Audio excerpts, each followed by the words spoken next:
We need to have a, room for a more complex conversation about sexuality that doesn't have this double standard for women. There is a huge double standard. I think even the men around here would agree. I think it goes back to, way back when, because that double standard that's been around forever. It's okay for him to go to the movies on a date, but I can't go to a concert with my friends. Right. That's a double standard. It's interesting, to be a female and to really feel the double standards and the pressures that you get from the outside world and how you are labeled. They automatically think, oh, you're a porn star, you're nothing, you know? Well, they think that you're a slut. Exactly. What's the worst possible thing you can call a woman? Don't hold back now. If you guys want to shout them out, that's fine too. No? Okay. You're probably thinking of words like slut, whore, bitch, cunts. I told you not to hold back. Who here has ever been called a slut? You called his niece a whore. Very cheap one. What? She's 7. I said talk to me, damn it, or else I'm gonna throw you in the fire!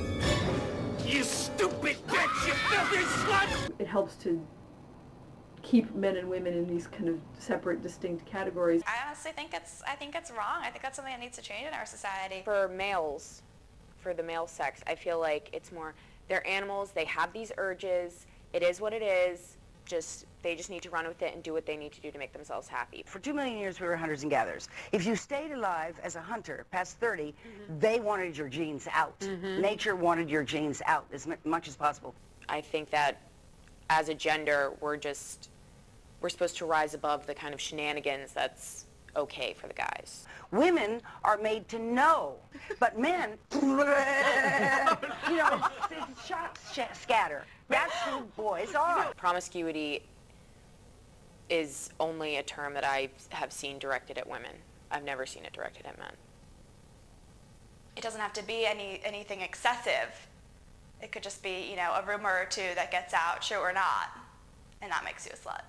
It's judgment, plain and simple. Calling someone a slut is judgment, because really nobody knows what goes on behind closed doors, and it's stirring the pot to someone's downfall. I don't know exactly when the first time I heard the word slut was. It probably was when I was in elementary school, maybe, the pre-adolescence phase. I would say I was about 8 or 9. I do remember not knowing exactly what it meant, but it just sounds like such a dirty, rotten word.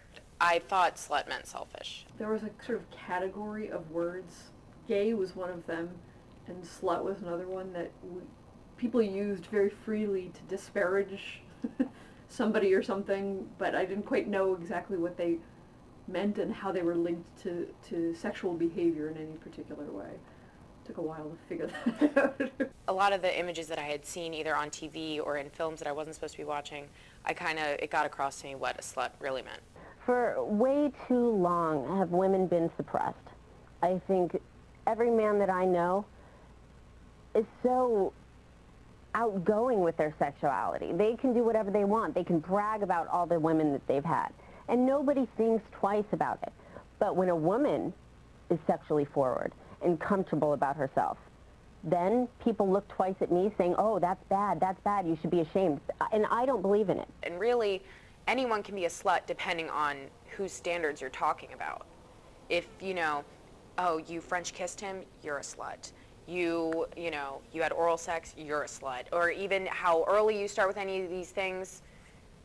I feel like slut is a very big blanket term, and that you really don't need to know anything about the person, and you can say slut and it'll hurt them. I think it's a lot about how fast you put out, so to speak, too. I look at women who meet guys and wind up in an affair, in a relationship with them, physical, in 2-3 weeks, in 3 months, 2 days, 6 weeks. What are you doing? I read in a magazine recently about, what do men think of a woman who has sex on the first date? And they basically all said, well, of course I'm going to try to have sex with her on the first date, but if she does have sex with me, of course I'll do it. But, then forget her. Then she's too easy. Because I won't allow you to treat me like some slut you can just bang a couple of times and throw in the garbage. For a man, I think that the more women that you're with, that only looks better for you. And it's the complete opposite for a woman. Because once the more partners you have as a woman, you're used, you're dirty. That's, who wants that? It's sloppy seconds, it's leftovers, nobody wants that. But when it's a guy, it's like, oh, I'm the man. Look at all these girls that I got. And it's more of a trophy for a guy than it is for a girl.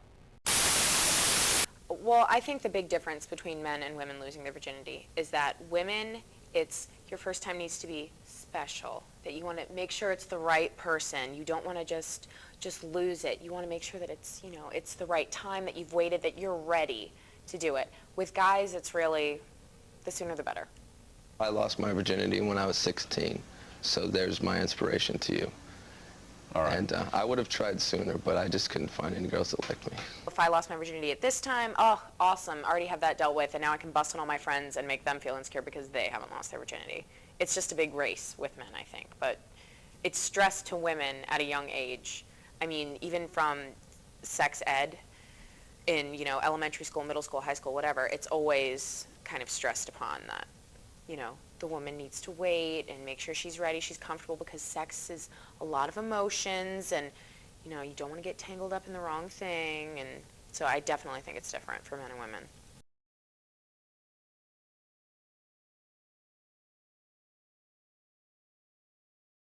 I'm wondering how you feel about all the constant speculation about your virginity and whether you are a virgin or not.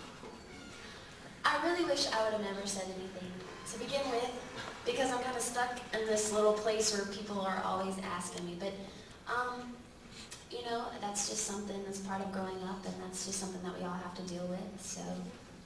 Have there been any changes on that front? That's a personal question. Also, have you heard of these purity balls? Too late for me. Way too late. By about 30 years, right? These are young girls, maybe from the ages of 11 to 18. They go to dances. Their date is their father. And as part of the event, they take a vow of purity, saying they won't have sex until they're married. It sounds simple enough, but some people think these are controversial. The Lord wants us to be pure, so I want to do what He says, and I want to honor Him, and I want to honor my parents. Good. A purity ball is, it's a ball.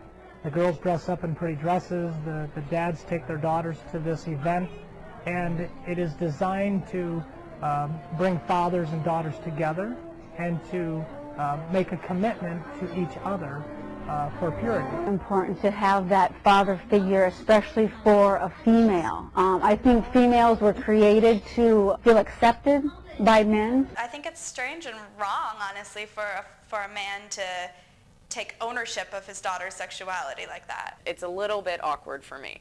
I mean, I know Jessica Simpson did one, and the Jonas Brothers are shoving those promise rings down everyone's throats. I think, honestly, I think it's a scam to sell rings. I think it's a scam to sell rings. I honestly believe that if a father initiated an open, direct line of communication with his daughter and said, you're going to do what you want to do, you're going to make your own mistakes. If you're open and honest and communicate with me about what you're doing, I can help protect you.